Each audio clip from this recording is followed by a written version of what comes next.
The First World War devastated old Europe. For empires collapsed, the Russian, German, Austro-Hungarian, and Ottoman. New states emerged on the political map. Millions of people endured trenches, hunger, devastation, and psychological trauma.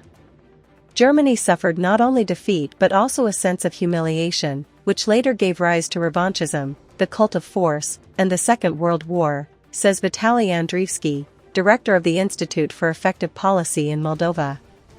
What were the consequences of the so-called special military operation for Russia? Vitaly Andrievsky adds that February 2022 set in motion a chain of events that have already reshaped the political map of the 21st century and continue to do so today. Putin can endlessly repeat that the Kremlin had no choice. But if Moscow had known the consequences of this decision in February 2022, would it have made the same choice? By the summer of 2026, the full-scale war has entered its fifth year. In terms of duration, it has surpassed World War I, which lasted 4 years and 3 months. During this time, Russia paid a huge price. According to various Western estimates, the Russian army's total losses in killed and seriously wounded have already exceeded 1 million.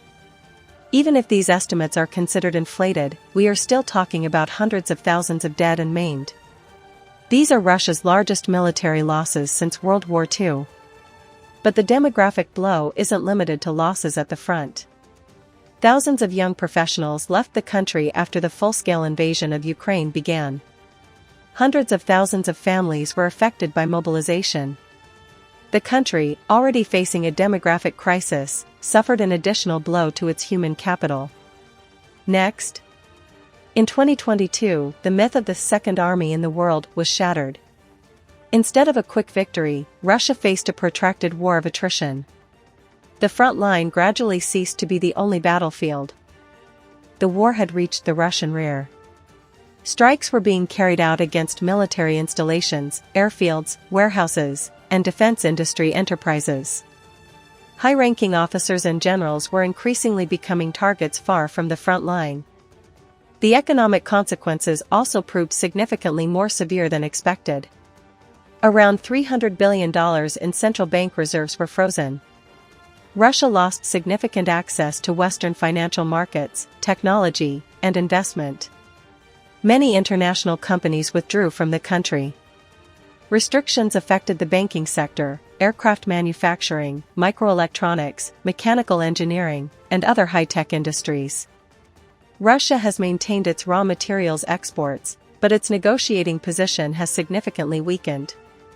While Moscow previously sought to influence global markets, today it is increasingly forced to adapt to the conditions of its largest buyers, primarily China. Russia's security situation has also changed significantly. In 2023, Finland joined NATO, extending Russia's shared border with the alliance by over 1,300 kilometers. Sweden followed suit. If one of the goals of the war was to prevent NATO expansion, the result was exactly the opposite. At the same time, Russia's zone of influence in the post-Soviet space began to shrink. In 2023, Azerbaijan regained control of Karabakh. Russian peacekeepers proved unable to influence the course of events and subsequently left the region. In 2024, Russia effectively lost Syria as a key geopolitical asset in the Middle East. Bashar al-Assad's regime collapsed, and Assad himself found himself in Moscow. In 2025, Armenia and Azerbaijan signed a US-brokered peace agreement. This was another sign of weakening Russian influence in the Caucasus. That same year, pro-European forces won the parliamentary elections in Moldova, and the country's course towards integration into the European Union was reaffirmed. The year 2026 brought new upheavals to Russia. Venezuelan leader Nicolas Maduro has been arrested by US authorities. Iran's leadership has been assassinated. Russia has once again found itself a bystander to events it once claimed to influence as a leading world power. In March, Viktor Orban's government resigned. In June, Armenia finally committed to European integration. And this may not be the end of the process. New potential changes remain on the horizon in Serbia, Montenegro, Cuba, and even Belarus. More and more states traditionally considered part of Russia's sphere of influence are beginning to seek their own development models and new foreign policy guidelines. History shows that protracted wars rarely end solely in military consequences. They often trigger internal processes that become more significant than events at the front. The First World War led to the fall of the Russian Empire. The Afghan War was one of the factors that contributed to the collapse of the Soviet Union. Today, no one can say with certainty what consequences the current war will have for Russia in 5, 10, or 15 years. But it's already clear, the cost of this war has proven incomparably higher than the goals declared in February 2022. Now the main question is not when the war will end, but what Russia will become after it. Since February 2022, it has moved in waves, on the battlefield and in the weapons: the initial Russian advance, Ukraine's recapture of Kherson and Kharkiv, the failed 2023 counteroffensive, 2 years of grinding Russian attrition, each swing driven not just by manpower and territory but by whichever side had most recently mastered a new way of fighting. And now the cycle has turned again. The temptation is to read this momentum as the beginning of the end, as the wave that breaks Russian resistance and returns Ukrainian territory. The evidence does not support that reading. What it supports is a narrower interpretation, that the momentum, unlike previous swings, is being generated by a decline in Russian capacity, in air defenses, recruitment and fuel, that does not reverse between seasons. The case for the momentum is not hard to make. For the first time since 2023, according to the Ukrainian monitoring group Deep State, Ukraine in May liberated more territory than Russia captured. The Institute for the Study of War calculated a net Russian loss of 116 square kilometers in April, and 281 square kilometers from December through May. Underneath the stalled ground war sits the drone campaign that is making it possible. Ukrainian UAV units now conduct what the military calls middle strikes, hitting Russian logistics as far as 150 kilometers behind the line. The unit known as Magyar's Birds reported a 71% reduction in military traffic on the main Mariupol to Simferopol highway within 2 weeks of targeting it. The open-source group Tokniai counted 130 geolocated strikes on Russian logistics vehicles in May alone.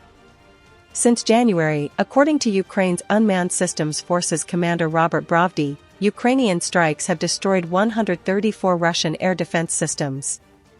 This opens the corridors for everything else: the refinery strikes, the oil terminal fires, the black smoke over St. Petersburg on the opening morning of Putin's Showcase Economic Forum, while the delegates were still arriving.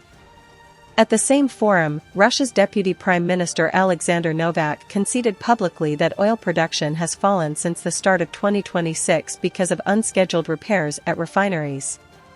Putin, speaking to international news agency heads on the sidelines, acknowledged that Ukrainian drones are breaking through Russian air defenses. "To our regret, some of them get through," he said. Such admissions from this Kremlin are not routine. But the current Ukrainian wave has limits. The territory Ukraine has retaken represents less than 6% of what Russia captured in 2025. Russian forces are pressing Koshtinivka, Kupiansk and Lyman simultaneously. Ukraine's Patriot interceptor stocks are, according to Zelensky's urgent letter to Donald Trump, critically low, with deliveries through the NATO procurement mechanism no longer keeping pace with the threat. Winter is coming, and with it another Russian campaign against Ukraine's electricity grid. Jack Waddling of the Royal United Services Institute notes that Russia still fields over 600,000 troops and faces no shortage of ammunition. The Ukrainian wave is real, but it may not be permanent. According to calculations by the Washington-based Center for Strategic and International Studies, total Russian casualties since 2022 now stand at nearly 1.2 million. That is 17 times the Soviet Union's losses in Afghanistan and 5 times Russia's combined losses in every war it has fought since 1945. Now Zelensky reports that mobilization notices are circulating again, and Ukrainian intelligence says Moscow has ordered additional call-ups. When the decree comes, if it comes, it will not be a sign of Russian strength and could lead to internal unrest. Neither side is close to winning this war on the battlefield. Ukraine cannot liberate its occupied territories at the scale required for a breakthrough. Russia cannot conquer what it has spent 4 years failing to take. The front line, which has barely moved in absolute terms through all of these swings, may be settling into something close to permanence.